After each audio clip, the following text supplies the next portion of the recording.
The Big Mac is one of the most famous and arguably the most consumed burgers in the world.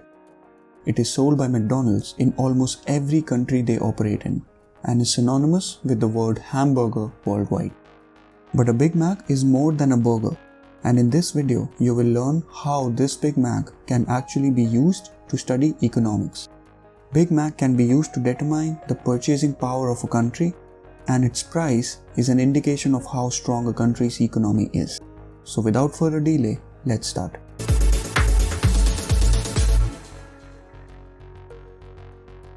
Before we learn how a burger is connected to the complex world financial system, it is important to learn some interesting facts about Big Mac and McDonald's itself. McDonald's, founded in 1940, today has over 37,000 restaurants in more than 120 countries around the world. It is the second biggest restaurant chain after Subway and employs close to 1.7 million people. All their restaurants combined serve about 70 million customers a day. To put that in perspective, McDonald's sells about 75 burgers per second all year round. Now, while the McDonald's menu is vast and you can now get a cheeseburger to an egg burger and even salads in some cases, the flagship burger for the fast food chain has always been the Big Mac. This double meat patty burger was first introduced in the menu in 1967 and is sold today in almost all McDonald's locations worldwide. One of the defining qualities of McDonald's and its menu items is the commitment to consistency across the brand. While there are differences in menu based on local tastes, the core menu items like fries, Big Mac and chicken nuggets are always available and taste just the same. They are made the same way, have the same taste and ingredients, but are sold in very different economies around the world.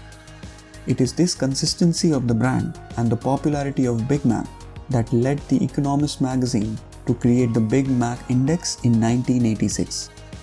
It is an informal guide to compare world currencies and check if they are at their correct level.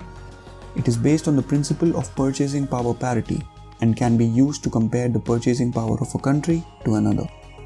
Now, in an equal market, the same product would cost the same everywhere. But because the market is not equal with different currencies and purchasing power of different nations, we need comparative figures to show these differences. And for the Big Mac Index, that product is a Big Mac burger because it is made the same way almost everywhere. Let's take an example. A Big Mac in the US roughly costs about $5. The same burger in China costs about 22 yuan, which roughly translates to $3.40. This means that China's purchasing power is roughly 68% to that of the United States, thus making the dollar more powerful. This also means that yuan is roughly 38% undervalued as a currency, taking the US dollar as the base. Similarly, every currency is rated as overvalued or undervalued by the Big Mac Index, based on its purchasing power of a single entity, which in this case is the Big Mac. Let's look at some numbers. A Big Mac in Venezuela costs roughly about $8.5. It is one of the costliest places in the world to have a Big Mac.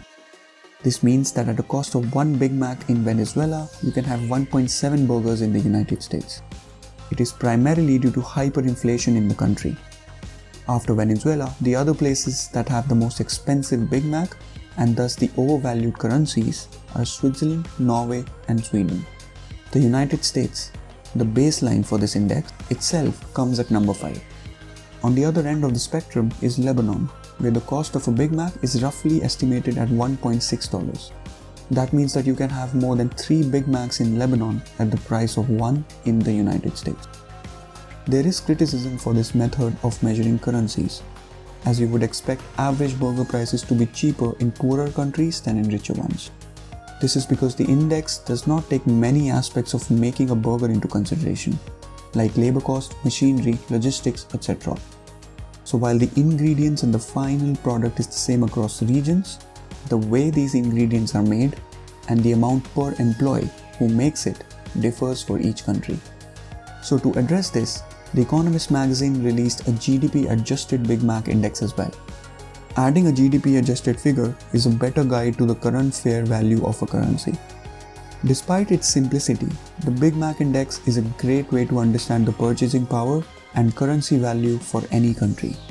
It has even inspired some other similar indexes to evolve, such as the Mini Mac Index based on the Apple's iPad mini price, and others like Billy Index based on the popular shelving units sold by IKEA. But the concept still remains the same: to study the price of a product that is sold ideally in every country, convert it into USD to create an average benchmark, and then compare this benchmark to the price in any country to calculate its purchasing power and currency valuation. I hope the next time you visit McDonald's, you're reminded of this video. Do click the like button and subscribe to the channel to show your support. Thank you for watching.